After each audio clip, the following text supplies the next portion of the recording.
So it was this day in London. I was on my way to finish my job, and there was some teenagers who thought it would be a great idea to prank some individuals who are passing by the roads.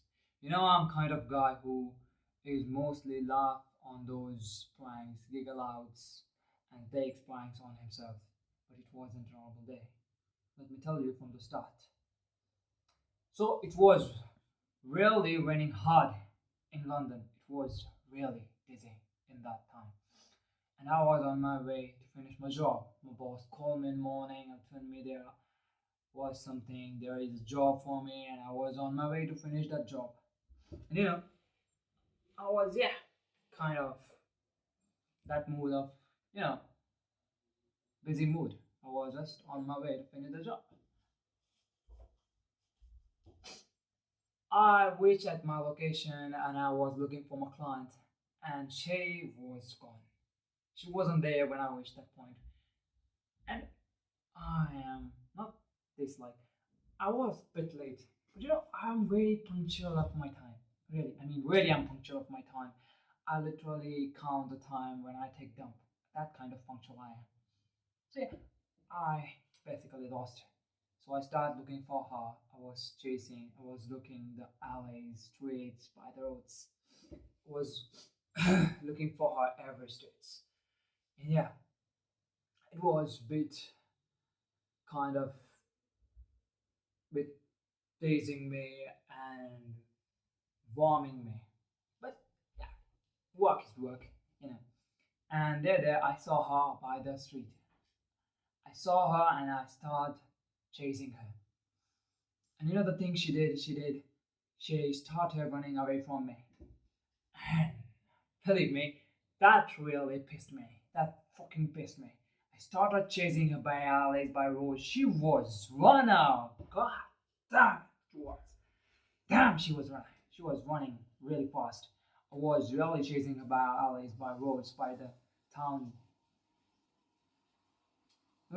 It is really hard to run in the wet suits. This is fucking hard to run in these suits.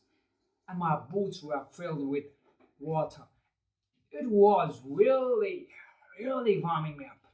And I was really tired from that. I should really charge more to my client for giving me this extra work. I mean, really. you know, then, those 17 and 80s movies when there is a alley turn where the character took turn and voila.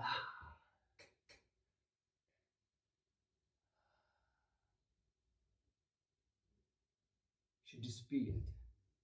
She disappeared on that point. And there were some teenagers who thought it would be a great idea to prank me with a fucking fake gun. I'm not stupid. I'm not a fool who is just fooling around in a new time. I'm an old guy who knows which are the real guns and which are the fake ones. Obviously, I found that out.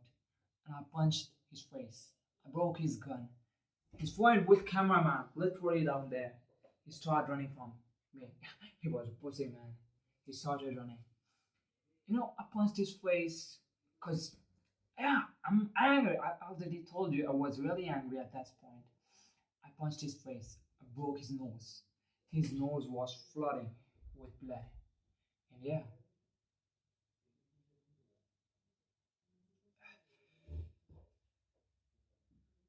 not gonna lie, but I really liked that time when I punched his face and he was bleeding. I really liked that point. Yeah, so I was chasing him by the. Yeah, I lost again. Sorry, my bad. Back to story. So yeah, I punched his face. I broke his nose. His face was really in blood. His face was oozing blood. And his face was just like the color of palette. It was red. It was blue. It was black. I don't know. It was green for some reason. I think he was some kind of alien, maybe. Yeah, if he was alien, I did a good thing then. So yeah, I just kind of doing my work. But it was really ended at that point. But that fucking shit thought it would be a great if I abuse him. I fucking abuse him. At this point, I was pissed. I was fucking angry. And yeah, I broke his leg, I broke his arm, I broke everything in his body. There was point when gentlemen like me goes off script. I go off script because he did the worst thing he could do in his life, and it was his last thing to do. He was screaming, he was oozing blood, he was really losing his life, but he thought I would just spit on his face and it would be good. You know, that point, that motherfucking point, yeah, he spit on me, and I took a rod aside in my hand and pierced to his chest. I really pierced to his chest that he's hurt. Yeah, he's hurt. I was saying he's hurt, which stopped in front of my eyes. Yeah, yeah, yeah, it was really bad. Yeah, disgusting. See, he was dead at that point. Yeah, therefore, you should be punctual of your time. If it wasn't him, or me rather, who was on point, who was on time, if it wasn't him, should be her. It was supposed to be her on his place. But it's a matter of time. That's why I say you should be punctual of your motherfucking time. Thank you.